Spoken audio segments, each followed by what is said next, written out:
You may pride yourself in having a better than average IQ and intellectual successes. But have you ever thought about your emotional IQ? I'm Lynda Katz Wilner, founder of Successfully Speaking.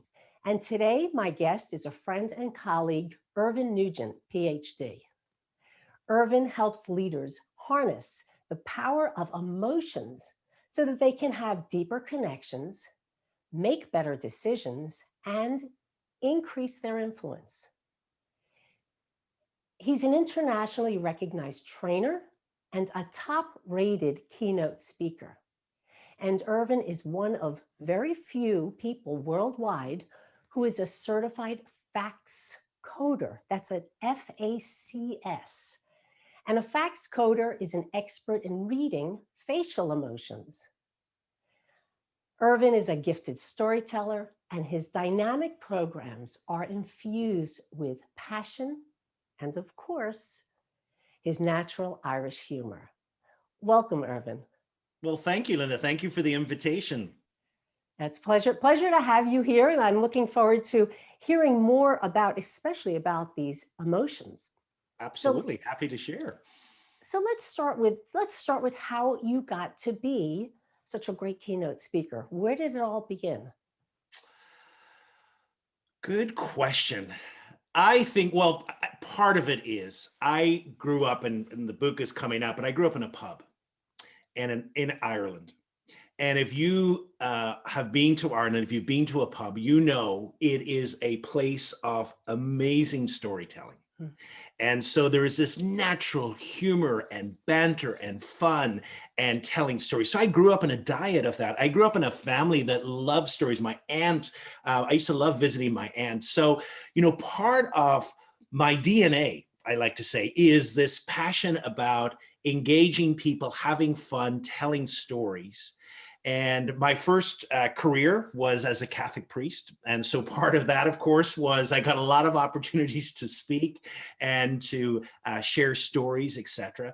So part of my drive and entry into keynote speaking was really just an extension of the way I love to communicate.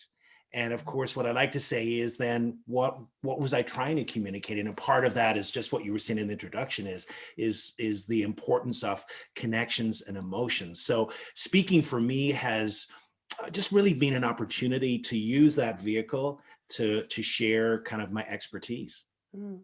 And you said about the emotions, and we'll talk a little bit more about the facts, but as a speaker, I know you speak on the emotions, about the emotions, Yeah. but as a speaker, one of the most important things we need to do is read our audience. Mhm. Do you use those skills when reading an entire audience, when you're doing a keynote? Yeah, absolutely. So there's two elements when it comes to emotions. So part of is recognizing our own emotions, and then part is recognizing the emotions of others. And part of that ability is, first of all, to walk into a room and to pick up in the emotional vibrancy of what's going on. So as a speaker, it's totally valuable. So when you walk out, are you able to sense the temperature of what's going on? And sometimes that can be different things. Sometimes people are excited. You can feel the buzz. You can feel the energy in the room, and you go in and you match that energy. But there are other times, maybe if you're giving a talk at a difficult moment in a company, and you can kind of feel that the energy is nervous, is worried, is anxious. I was on giving a few engagements this year with COVID, and people were difficult, in difficult situations, and they were struggling. So you don't want to go in and say, "Hey, everyone, it's Irvine, I'm here." You kind of want to go in and really be able to match that energy. And yes, you want to maybe raise up their spirits, but you just can't go in right away. So part of the gift of being able to recognize the emotional temperature is to read that and to match it, and then to use that in where you're going in the presentation that you're giving. That's a very interesting point, because I had a situation this past year. I had one live event, and it was a group of people, happened to be priests, who I've worked with for about 15 years. And this was the first time I was getting out there, and they probably haven't been getting out there as much in the public. And of course, we wore masks, but I felt completely different. The feel of the room was so different than it was all those other years. And so that I struggled with that understanding and feeling that emotion. What can you do when you feel like you're not getting that same connection that you know existed before? Well, maybe we might want to rephrase that, because I think the fact that you could go into the room and feel, you didn't use this word, but I felt like a heaviness. Hmm. I think is the fact that you are reading it. So there is a connection there. And I think, what people want, what I feel is people want to recognize that you understand where they're at. Hmm. And so I always say, just, you don't have to be 100% correct, but you can put something out there. You said, I'm kind of feeling a little heaviness in the room. Hmm. Let's start there. What's happening, etc. And just to acknowledge that, it's the acknowledgement of what's happening. Hmm. And then people appreciate that. People appreciate the fact that this is someone who's just not going to give their spiel and Hmm. kind of go out of the room, but someone who really notices and cares. And I think I have had some amazing entrances into some powerful conversations just from calling out what I feel Hmm. and as in the room. And then it enables this conversation, and then it enables also the connection then to, what exactly am I trying to communicate to the group? And because without this, that barrier is going to be Hmm. there. And Hmm. ultimately, if you want to convey a message, if you don't address, the proverbial elephant in the room, you're not going to be successful. Well, that's a really good point because we all say that we need to know our audience, of course, but we also need to know that every situation is different and we don't have that one, especially as a keynoter. I'm not a keynoter, you are, but we can't just have that one speech that we do every time for every organization, any time of the year. Yeah. And if you're not reading the room, you will fall flat because it doesn't feel like you have that connection. Yeah. And I think, Lynda, as well, part of that is good speakers as well do a lot of research before it. So in other words, I love to have an opportunity. I always ask, would there be 4 or 5 volunteers who are going to be in the audience that I could just have a brief conversation? And I tell you, I have 10 to 15-minute conversations. It's the best hour that I could ever do, because I'm beginning to feel a little bit of what's going on behind the scenes. Hmm. And I just get a little feel for some of that temperature. And Hmm. it enables me just to make some adjustments, or maybe to include things that perhaps I hadn't thought about. And also allows us, of course, to customize it a little bit more. But it's really useful for getting the emotional temperature of what's happening in the organization. And that's a big difference than just talking to the event planner or whoever is bringing you in to say what's going on at that company. Because if you spoke to 5 people, I'm sure you got 5 different responses too. Absolutely. Yes. Yeah. And it just, it just gives you a flavor of the different things and the different questions that you can ask. Mm. So let's backtrack a little bit because we jumped over this, but emotional IQ or emotional intelligence, how would you define that, Irvin? I think the best way to define emotional intelligence is the ability to, first of all, recognize the emotions that are happening within you, and Hmm. then to to able to manage them, and to recognize the emotions that are happening in people around you, and to use that to manage the relationships that you're in. And so why is that important for leadership? Because I know you deal with a lot of leadership skills. Very often, I will start a presentation or a training workshop, and I just ask this simple question. I say to people, who is the most memorable leader that you have ever encountered? And what is it about them that made them memorable? Give people a few minutes, and then I listen for the answers. And here's what I get. Oh, the person listened to me. The Mhm. person was compassionate. The person pushed me at the right times. The person challenged me. All these, the person was courageous. And then I say, so if you had to categorize these, would you say they fall under an element of emotional intelligence, or intellect, or technical skills? And of course, 95% of it is emotional intelligence. So Mhm. it's clear that memorable leaders, and what makes them memorable, is their ability to connect in a deep emotional way. And that's what we keep. It's like the old saying, of course, we don't remember what people say to us, but we remember how they made us feel. And really that's the basis of emotional intelligence, why it's so important and so essential to leadership. And thank you, Maya Angelou, for that Yes. quote. Thank you. Wonderful quote. Mm. Irvine, I've always been fascinated about the facts coding. Tell us a little bit about that. Can you really read facial expressions? So it's a really interesting question. Let me answer it this way. Up until the 1960s, there was practically zero research done on emotions. And in fact, if a psychologist had said, I'm going to spend my career studying emotions, they would have been laughed out of the room. And that changed with one gentleman called Paul Ekman, who began to look at emotions. And one of the things that he uncovered was that up to this stage, emotions were thought to be very culturally based. And then he, through his research, discovered that, in fact, there were 7 emotions which were universal in the way that they were expressed, and went to far parts of the world to discover that.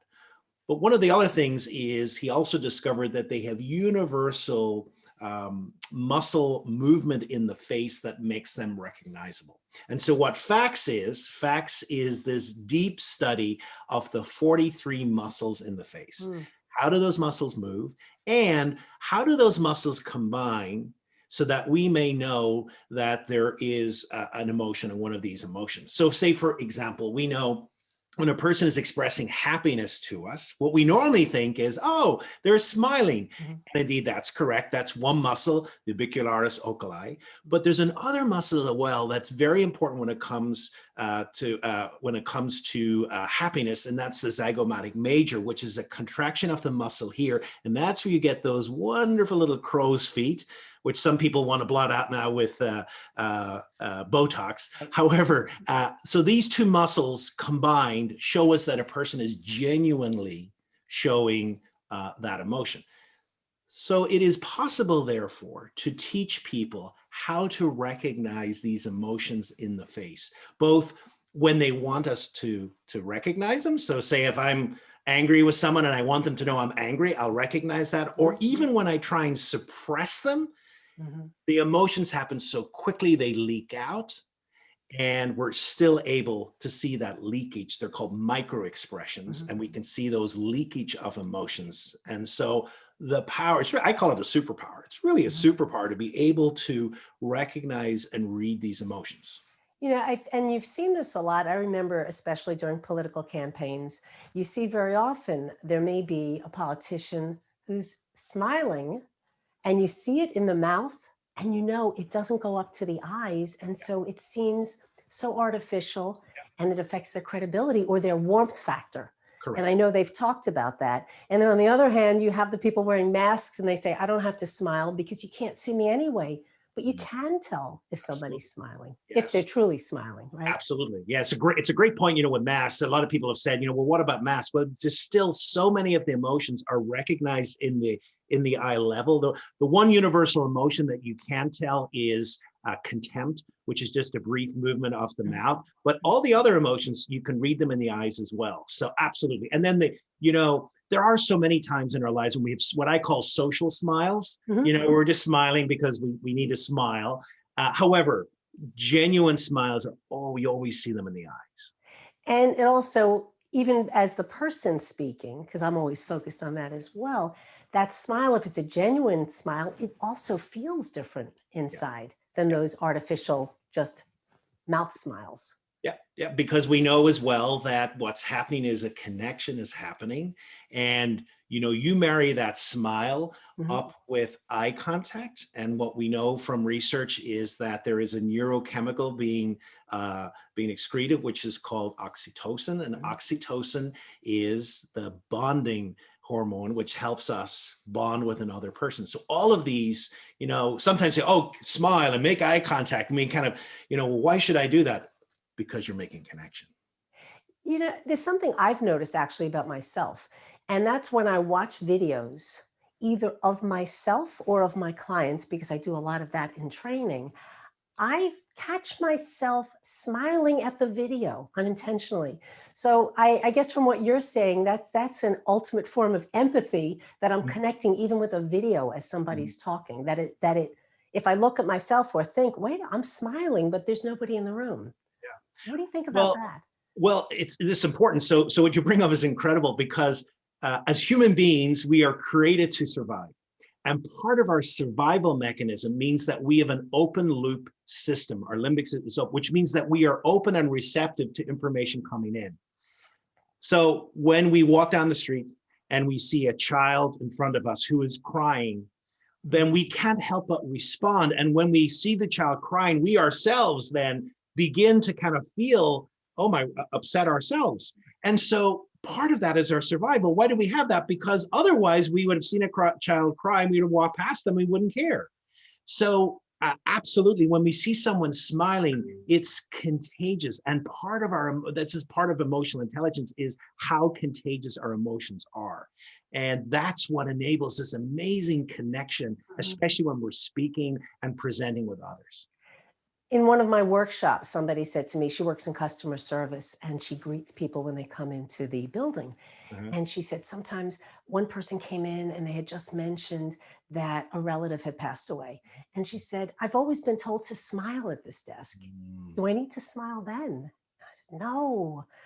You want to connect with however that your conversational partner is communicating, if you want true connection with somebody. So Yeah. that's an extreme, but that's sometimes people, not But everybody realizes yeah. that. It seems intuitive, but I think people have to know that there's a facial expression, hopefully, that will mirror the person that you're communicating with, if you want to have that connection.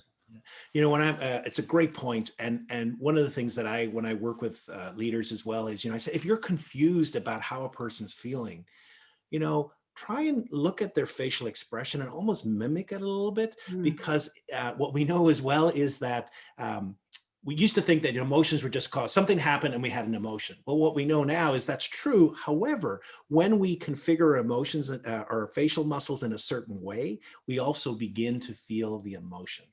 So it's a great way, but absolutely, kind of meeting a person where they're at is essential when it comes to bonding. So an HR manager or somebody who is going to let somebody go from their job Mhm. shouldn't have that smiling face on to be friendly. Absolutely. Yeah. I, Yeah. I, And it's one of the things I always say, when it comes to our presence, that we have two things that we need to do in our presence. There's a warmth that needs to come to our presence, but there's also a competence.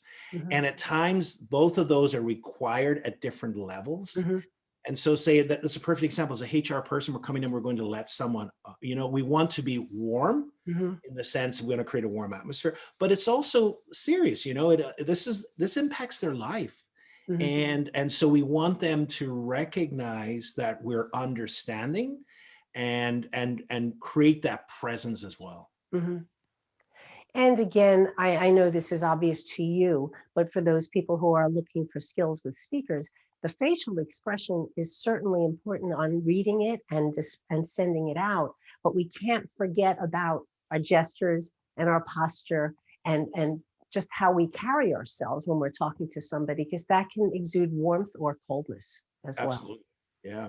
Yeah. And, Lynn, it's interesting as well. I don't know if you've noticed this, but I think as well, now that we're in this virtual atmosphere, Mhm, it's very interesting as well, because I know when it started, say last February, March, April, I got in client meetings and everyone was still kind of formal and we were wearing the same stuff. And then as time went on, we got more casual and more casual.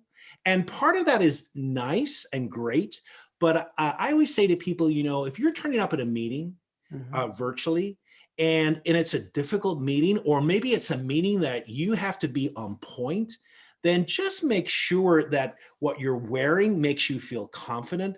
Just make sure that your posture makes you feel comfortable and confident, because that's going to impact your voice and it's going to impact how you appear to others. And I think that's a challenge when it comes to virtual, because it has become very relaxed. mhm. So if you have this meeting, which is essential that you really come across, then just be very careful in how you prepare for it.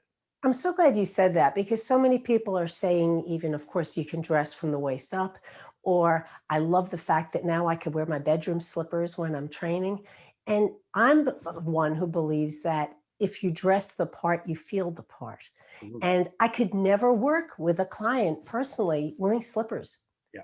because I feel that I'm not present in that moment in the way that I want to be for them. And again, some people can be, and some people, depending what their industry is, it doesn't matter. And I always say that with dress what's appropriate for your industry. So wearing shorts and flip-flops may work for certain businesses. It's not going to work for mine, clearly Yeah. not for mine. Yeah. And really to pay attention, how does the clothing make you feel? Exactly. So in other words, if I'm wearing my pajama bottoms, et cetera, and I'm bare feet, that's going to make me feel a certain way, and that's perfect. But then the next question for that is that serving me in the medium I'm about to go into? And then to really choose knowing how it makes you feel.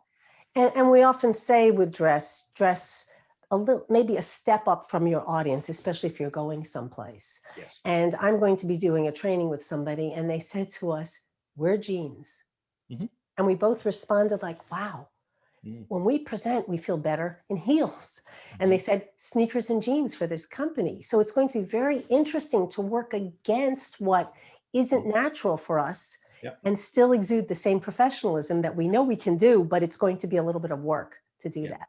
Yeah, and one thing I always say when people have to do that is then do a trial run in the clothing that you're going to wear. Just get a feel for how that clothing feels, because it's different from what you do, so that you're used to it. It's not just something that feels awkward and you're doing it for the first time. Absolutely. And the same goes, I mean, that's dressing down, but the same goes, don't put a new pair of shoes on that might break or you have trouble walking in, or that hurt the whole time and you didn't know that ahead of time. I have done that. I am guilty of that very thing. So tips. And I once presented in flat shoes and I realized I can't do that anymore because I just didn't feel like I had the stature that I wanted. So, and these are all personal. Everybody has some different things that make them feel better when they get up on stage or may challenge how they deliver. So let's get back to the speaking industry. I know you have a book coming out. How important do you think it is for keynote speakers to have books?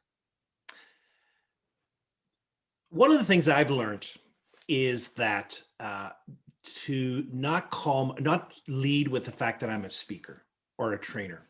What I have learned from those who have hit it out of the ballpark in this industry is that I am a person who offers expertise in an area. I'm a person who is highly trained and can add value in a certain way to a customer. And I'm using vehicles to do that. I'm using speaking to do that. I'm using training to do that. I'm using coaching to do that. And I'm using a book to do that. And so, once I learned that, then for me, the book was essential because the book really helped me distill some of this great learning and value that I want to offer the people that I speak with. And it's an extension of what I do. And so for me, the book fits very nicely into the keynote speaking, into the training, into the coaching I do. All of it is about this expertise that I offer. Right. Great answer, because I know that's a common question people have for speakers. And Irvine, as a very successful speaker, what advice do you have for people who are at the beginning of their journey? They want to make a business out of keynote speaking or motivational speaking or whatever it might be. What advice do you have? I think I would, one point I think I would give them, and it's kind of tied in with that last one, is really understand the value that you bring. So in other words, what is it? What is the core of your message? And how does that help people? And if you really hone in on that, if you really understand what is the problems of the people that you want to work with, what keeps them up at night, what improvements do they want to see? And then you're able to say, this is what I offer and this is how it helps that. Then I think you're able to express your value. And I think that's what gets people booked for speaking or for engagements. And then just one other thing is, there's been a lot of depression around COVID, and we've had to make adjustments and speaking business is down. I remember talking to a good friend of mine, Jennifer Lear, who's a speaker bureau professional. And she said, for beginning speakers, there's never been a better time because now you get to do virtual work, and you can have a virtual home office. You don't have to spend thousands and thousands of dollars getting that office. And if you can get a virtual setup at home and you are a great speaker and you offer value, it's a great time to be a beginning speaker, because you can get into perhaps engagements that you never would have done before. So now some people are becoming international speakers, but they can't travel there, but it adds to their resume, or their list Absolutely. of their specialties that they can speak globally. Yeah, I mean, and that's such a beautiful part of this reality that we're in. Yesterday, I had two people from Mexico, Brazil, Canada, UK, India. That just wouldn't happen normally. So there is so many new opportunities, Mhm. especially for beginning speakers. Mhm. And that's why I love what I do, because I sit in my office and I travel around the world. I mean, I've been doing that for years, travel around the world. I don't have to get on a plane. I don't have to worry about my passport, but I get to see people from so many different cultures, which adds so much to my expertise Yeah. when I get to see that. Irvin, thank you so much. I would love to talk to you, and you know this, for hours about facial expressions and micro expressions and soft skills, but it's been a pleasure having you here answering these questions, and you have some great advice for new speakers. So I hope they'll take advantage of that. Well, thank you for the invitation. Always a delight to have a conversation with you. Right, the same here. And stay tuned for another opportunity to hear more successful speakers, excuse me. Have a great day, everybody.